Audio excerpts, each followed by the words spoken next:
2007년 3월 25일, 일본에 거주하던 영국인 여성 린제이 앤 호커가 실종되었다. 그녀는 영국 리즈 대학교를 졸업하고 일본으로 건너와 랭귀지 스쿨에서 영어 교사로 일하고 있었다. 그녀와 함께 살던 친구는 호커가 돌아오지 않자 일본 경찰에 실종 신고를 했고, 그 다음 날인 3월 26일 경찰이 호커의 집을 수색하다 어떤 남자의 이름과 전화번호, 그리고 호커의 초상이 그려진 메모를 발견했다. 그 메모에 적힌 남자의 이름은 이치하시 타츠야였다. 경찰은 이치하시 타츠야의 사건 연관성을 확인하기 위해 형사들을 보냈는데, 이치하시는 집에 찾아온 형사를 밀치고 맨발로 도주했다. 경찰은 그를 추적했지만 잡는 데 실패하고 말았다. 곧바로 경찰은 이치하시의 집을 수색했고, 베란다에서 원예용 모래로 가득 찬 욕조를 발견했다. 모래를 걷어내자 그 안에서 실종된 호커의 전라 시체가 발견되었으며, 그녀는 팔, 다리, 얼굴을 심하게 구타당했고 손목과 발목은 플라스틱 끈에 묶여 있었다. 경찰은 곧바로 이치하시 타츠야를 호커 살해의 유력한 용의자로 보고 일본 전역에 지명 수배를 내렸다.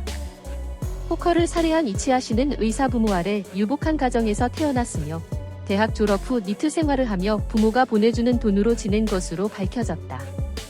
또한 이치하시는 캐리커처를 잘 그리는 재주가 있었고, 그것을 이용해 호커를 유인한 것으로 전해진다. 일본 경찰의 미흡한 초동 수사로 인해 호커의 조국인 영국에서는 일본에 대한 반감이 커졌으며, 호커의 부모는 범인을 잡기 위해 일본에서 동분서주했다. 심지어 초능력으로 미제 사건에 접근하는 프로그램이었던 TV 아사히의 기적의 문 TV의 힘에 직접 출연하기도 했다. 일본 경찰은 이치하시를 잡기 위해 제보 현상금을 1,000만 엔으로 책정했지만, 그는 끈질기게 도망쳐 다니며 잡히지 않았다. 그러던 중 2009년 11월, 일본 경찰은 이치하시가 성형수술로 얼굴을 바꿨다는 정보를 공개했다. 경찰은 그가 나고야의 한 성형외과에서 수술을 받았다는 정보를 입수하고, 수술 후 치료를 위해 병원에 방문할 때 체포하려 했으나 실패한다. 결국 경찰이 이치하시의 성형수술 정보를 공개하자 곧바로 1,000여 건이 넘는 제보가 쏟아졌다.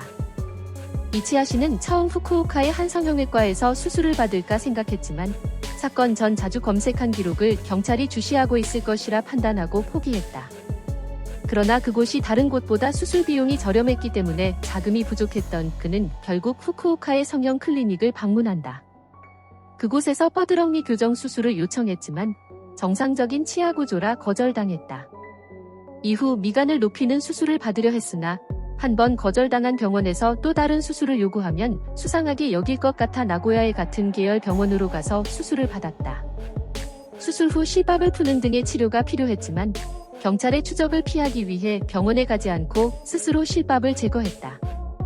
이치하시는 병원을 방문할 때마다 다른 가명과 개인정보를 제출했지만, 나고야의 병원은 상담 당시부터 그의 정체를 눈치챘다. 병원 측은 수술을 위해 필요하다는 명목으로 그의 사진을 여러 장 촬영해 경찰에 제보했다. 결국 2009년 11월 10일, 도주 중이던 이치하시 타츠야는 오사카 남항에서 경찰에 의해 체포되었다. 그는 당시 오사카에서 오키나와로 가는 배를 타고 도주하려 했지만, 얼굴을 알아본 선박회사 직원의 신고로 붙잡히게 되었다.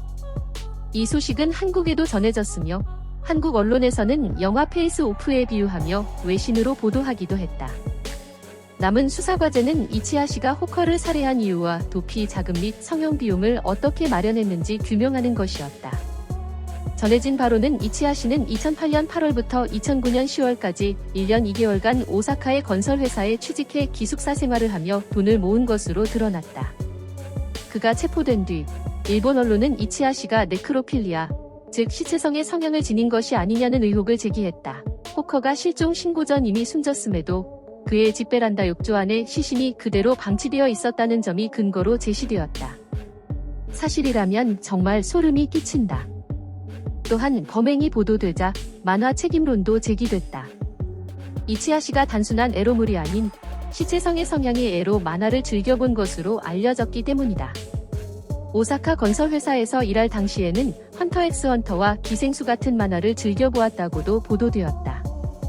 이치하시는 도주 과정에서 치바현, 오사카, 나고야, 후쿠오카 등지를 전전하며 여러 차례 성형수술로 얼굴을 바꿨다. 일본에서는 사생활 보호를 이유로 환자가 가명을 사용하여 수술을 받아도 특별한 제재가 없었기 때문에 이를 악용한 것으로 보인다. 심지어 이치하 씨는 가위, 칼, 바늘과 실을 이용해 자신의 얼굴을 성형하는 엽기적인 행동도 서슴지 않았다. 얼굴을 성형한 후에는 도쿄 이케부쿠로의 유흥업소나 고베, 오사카의 건설회사에서 버젓이 일하기도 했다. 그런데 체포 당시 찍힌 사진이 멋있게 나와 팬클럽이 생기기도 했으며 실제로 SNS 믹시에는 팬 커뮤니티가 개설되어 사회적 비난이 거세게 일었다. 변호인단이 공개한 이치하 씨의 진술에 따르면 그는 랭귀지 스쿨에서 호커를 만났고 개인 교습을 해달라며 집요하게 부탁했다. 사건 당일 아침 카페에서 만나 과외를 받았지만 수업료를 가져오지 않았다며 돈을 주겠다는 구실로 집에 데려간 뒤 성폭행했다. 그는 호커를 욕조에 묶어둔 채 담요를 덮어주고 주스를 마시거나 마틴 루터 킹 목사의 연설을 인터넷으로 들으며 시간을 보냈다고 한다. 가끔 결박을 풀어주기도 했지만 이치하 씨가 조는 사이 호커가 도망치려다 들켜 소리를 지르자 입을 막고 목을 조르는 과정에서 죽이게 됐다고 주장했다. 처음부터 성폭행이 살해 목적이 아니냐는 신문에 그는 욕점은 그녀가 집에 들어온 뒤 생겼고 살해 의도도 없었으며 오히려 인공호흡도 시도했다고 진술했다. 당시 그에게는 애인도 있었다. 호커를 만나기 전날 애인이 집에 자고 가도 되냐 했으나 피곤하다고 거절했고 대신 저녁을 함께하고 새벽까지 드라이브했다. 피곤하다던 말과 달리 새벽까지 데이트를 한 점에서 검찰은 애인을 집에 들이지 않은 이유가 호커를 데려오기 위한 사전 준비였다고 주장했다. 따라서 이치하 씨의 우발적 범행이라는 진술은 변명에 불과하며 신빙성이 크게 떨어진다고 여겨졌다. 이치하 씨는 1심과 2심 모두에서 무기징역을 선고받았고 변호인단과 검찰 모두 상고하지 않으면서 결국 무기징역이 그대로 확정되었다. 일본 법원은 대체로 2명 이상을 살해한 사건에 한해 사형을 선고하는 경향이 있다.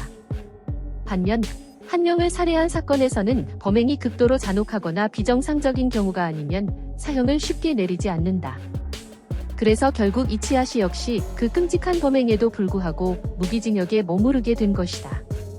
이는 피해자와 유족의 고통을 생각할 때 너무도 가볍고 안타까운 판결이라는 비판을 피하기 어려웠다. 재판이 한창 진행 중이던 2011년 1월 26일 이치하 씨는 뻔뻔하게도 자신의 2년 7개월간의 도주 생활을 담은 수기를 출간했다. 무려 240페이지에 달하는 이 책에는 2007년 경찰의 조사 방문부터 2009년 체포까지의 은신 생활이 직접 그린 일러스트와 함께 자세히 기록되어 있었다. 그러나 정작 가장 중요한 호커 살해의 동기나 잔혹한 수법에 대해서는 단 한 줄도 언급하지 않았다. 그는 이 책을 내놓은 이유를 저지른 죄에 대한 참회의 일환이라고 포장하며 인쇄를 피해자 가족에게 모두 전달하거나 사회에 환원하겠다고 말했지만 호커의 가족은 참을 수 없는 혐오감과 상처를 받았다며 단호히 거절했다. 결국 인쇄조차 받아들여지지 않았고 이 뻔뻔한 수기는 훗날 영화로까지 만들어져 더 큰 논란과 분노를 불러일으켰다.